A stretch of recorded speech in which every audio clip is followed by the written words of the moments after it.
Bonsoir à tous et bienvenue au journal sur CamNews 24 et ITFM 103 depuis Garoua. Au sommaire, ce soir, nous aborderons les événements marquants de la semaine jusqu'à ce jour avec un focus sur les désistements dans la campagne présidentielle de 2025.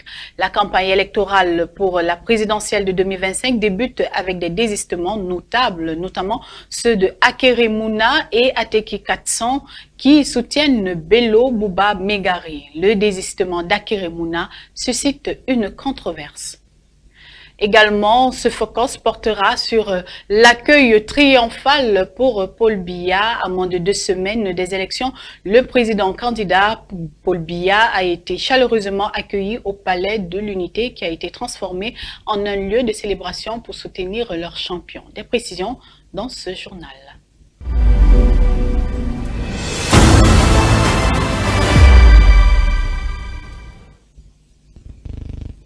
Une fois de plus, bonsoir et merci de nous recevoir chez vous. À peine lancée, la campagne électorale pour la présidentielle 2025 enregistre déjà des désistements. Maître Akeremouna du parti Univers et Ateki 400 du PAL ont choisi de rallier la candidature de Bello Bouba Megari, mais c'est surtout le cas d'Akeremouna qui suscite la polémique. Le président du parti Univers, Koumvondo, affirme que la coalition ayant soutenu l'ancien bâtonnier se désolidarise. Les précisions de Jérès Fopa et Achille Kamga. La coalition des partis politiques qui a donné mandat à Maître Akeremouna de porter sa candidature à l'élection présidentielle d'octobre 2025 sous la bannière du parti Univers n'a pas avalé la pilule du désistement de ce dernier.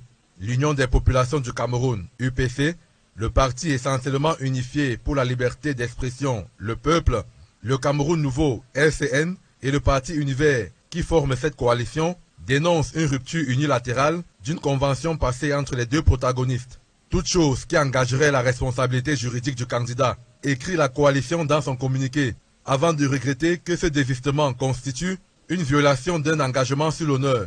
C'est le lendemain de l'ouverture officielle de la campagne présidentielle que Maître Akeremouna a déclaré soutenir la candidature de Bello Bouba Megari. Les deux messieurs étaient côte à côte lors du meeting du président de l'UNDP le 28 septembre à Douala. Entre-temps, le ministre de l'administration territoriale a invité les candidats ou leurs représentants dûment mandatés à bien vouloir passer au ministère décharger la première tranche des fonds publics destinés au financement de la campagne électorale. Le professeur Prosper Koumvondo, président du parti Univers, s'est présenté le jour dit pour récupérer l'argent en question. Or, selon l'article 286 du Code électoral, à l'alinéa 2, il est écrit qu'est tenu de reverser au trésor public la totalité de la somme reçue au titre de la première tranche, visée à l'alinéa 1, tout candidat qui se désiste avant le scrutin ou tout candidat qui ne participe pas effectivement à la campagne électorale. La coalition autour du parti Univers insiste que son candidat est bel et bien en campagne et que les bulletins de vote du dit candidat seront présents dans les bureaux de vote le 12 octobre. À moins de 2 semaines du scrutin, le président candidat Paul Biya a été accueilli dans une ambiance de liesse au Palais de l'Unité transformé en de véritables corridors de ferveur pour acclamer leur champion. Le récit de Daniel Anissé-Boudier. Tambour, danse traditionnelle et chant aux couleurs du Rassemblement démocratique du peuple camerounais. Depuis les premières heures de la journée ce 1er octobre 2025, les militants et sympathisants du RDPC se sont massés le long de la route reliant l'aéroport international de Yaoundé-Simalène au Palais de l'Unité. Une mobilisation rythmée par l'animation des sections venues de tous les arrondissements de Yaoundé et même d'autres régions du pays. Malgré la fine pluie qui a arrosé de bout en bout la capitale, la ferveur ne s'est jamais estompée. Drapeaux, banderoles et slogans de soutien brandis par les foules donnent à ce retour présidentiel des airs de meeting électoral.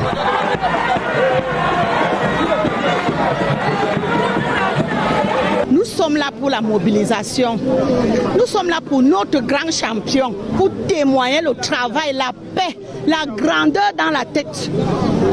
Donc, nous soutenons notre papa jusqu'à ce qu'on arrivera à la fin à 100%. Surtout, lui confirmer qu'au soir du 12 octobre, eh bien, le président Paul Biya sera réélu. Aux alentours de 18h, l'attente prend fin. Le cortège présidentiel fait son passage sous les acclamations d'une foule en liesse.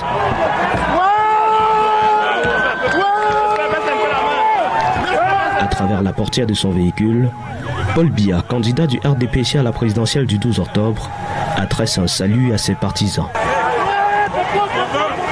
Un retour au bercail qui sonne comme le coup d'envoi de sa campagne sur le terrain, avec pour promesse de ses militants un plébiscite sans réserve pour leur champion. En santé, le 1er octobre est marqué par le lancement d'Octobre Rose, une campagne mondiale dédiée à la sensibilisation, à la prévention et au dépistage du cancer du sein. Au Cameroun, le cancer du sein demeure la forme de cancer la plus fréquente devant celui de la prostate. Selon le Comité national de lutte contre le cancer, près de 20 000 nouveaux cas sont enregistrés chaque année. Pourtant, les spécialistes insistent sur le fait de considérer que le cancer des seins n'est pas une fatalité. Lorsqu'il est détecté à temps, il peut être pris en charge. Des précisions dans ce reportage. Ça, c'est une prolifération incontrôlée des cellules de la glande mammaire qui forme une masse qui donne ensuite une tumeur maligne. Nous pouvons avoir plusieurs facteurs de risque, à savoir les facteurs modifiables et les facteurs non modifiables. Comme facteurs non modifiables, nous pouvons avoir l'âge, nous pouvons avoir des antécédents familiaux et nous pouvons avoir le volume mammaire. Comme facteurs modifiables, nous pouvons avoir la consommation de l'alcool, la consommation du tabac, le surpoids. Il existe plusieurs signes précoces, entre autres la présence d'une boule ou d'une masse dans les seins lors de la palpation ou bien dans les selles, la modification de l'aspect des seins, c'est-à-dire les seins peuvent soit gonfler, soit être asymétriques, c'est-à-dire un sein plus gros que l'autre. Pour prévenir le cancer du sein, la femme doit pratiquer une activité physique régulière. Elle doit limiter sa consommation de l'alcool, elle doit éviter la consommation du tabac. Si c'est une femme allaitante, elle doit allaiter son bébé jusqu'à au moins 6 mois. En ce mois d'octobre rose, nous pouvons dire aux femmes lorsque vous attendez qu'il y a une campagne contre le cancer du sein, foncez, allez vous faire dépister car c'est gratuit, ça ne coûte vraiment rien. Nous pouvons aussi dire aux hommes, pousser les femmes à aller faire le dépistage du cancer des seins. Durant ce mois, nous avons plusieurs activités qui sont menées, à savoir la marche et la course de solidarité, à savoir des ateliers d'information. Et au compte de la valeur, l'armée a célébré ses héros le 1er octobre dernier. À Douala, plus de 200 soldats de la 2e Légion interarmée ont arboré de nouvelles épaulettes marquant une étape dans leur carrière. Junior Ossin nous vient avec plus de précision. Déployés dans le cadre des opérations conduites par le secteur numéro 1 de la force multinationale mixte de la commission du bassin du lac Tchad, ces militaires ont repoussé une offensive meurtrière des combattants djihadistes de la secte islamique de Boko Haram à Wulgo dans la nuit du 24 au 25 mars 2025. Par leur bravoure et leur témérité, ces 11 hommes ont rempli avec honneur et fidélité leur mission et contribué à préserver l'intégrité territoriale du Cameroun.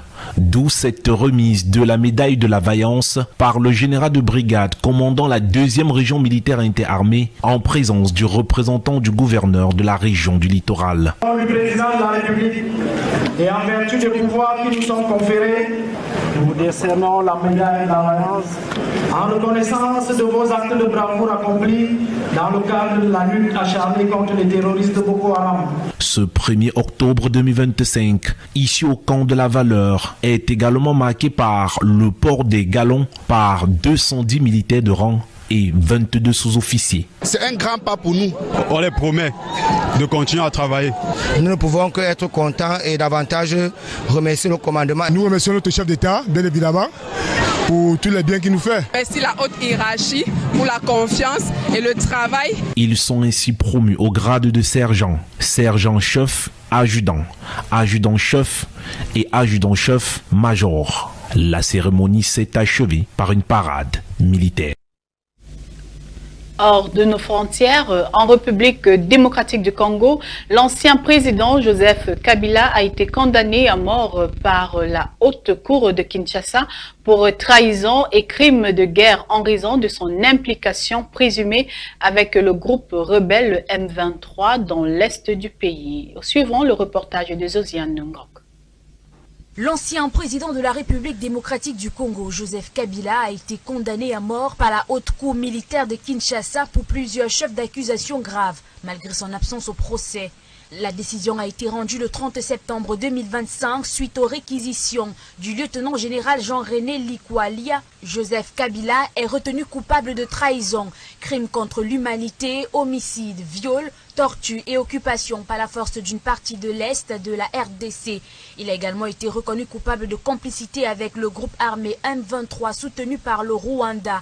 Les juges de la haute cour militaire ont justifié leur décision pendant près de 4 heures, soulignant la gravité extrême des faits reprochés à Joseph Kabila, qui scandalise des millions de Congolais. La Cour a également condamné l'ancien président à verser plus de 33 milliards de dollars de dommages et intérêts à l'État, aux provinces du Nord et du Sud Kivu et aux associations d'aide aux victimes, une décision dénoncée par le camp de Joseph Kabila. Ce verdict est historique car il s'agit de la première fois qu'un président congolais est condamné par une juridiction militaire. L'ambassadeur d'Afrique du Sud en France, Emmanuel Consinati-Nati, a été retrouvé mort le 30 septembre au pied de l'hôtel Yette à Paris. Selon l'enquête, il avait réservé une chambre au 22e étage et la fenêtre aurait été forcée, sans signe de lutte ni de stupéfiants détectés pour le moment. La veille de sa disparition, l'épouse de l'ambassadeur d'Afrique du Sud en France a signalé son absence après avoir reçu un message inquiétant de sa part exprimant des regrets et des intentions suicidaires.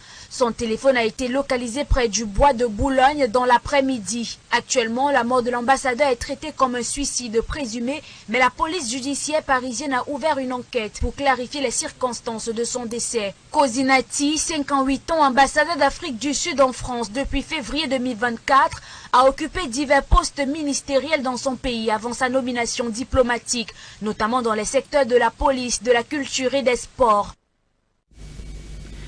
Voilà qui conclut notre journal ce soir. Mesdames et messieurs, merci de nous avoir suivis. N'oubliez pas de rester informés en consultant notre site internet et nos réseaux sociaux. À demain pour plus d'actualités. Au revoir.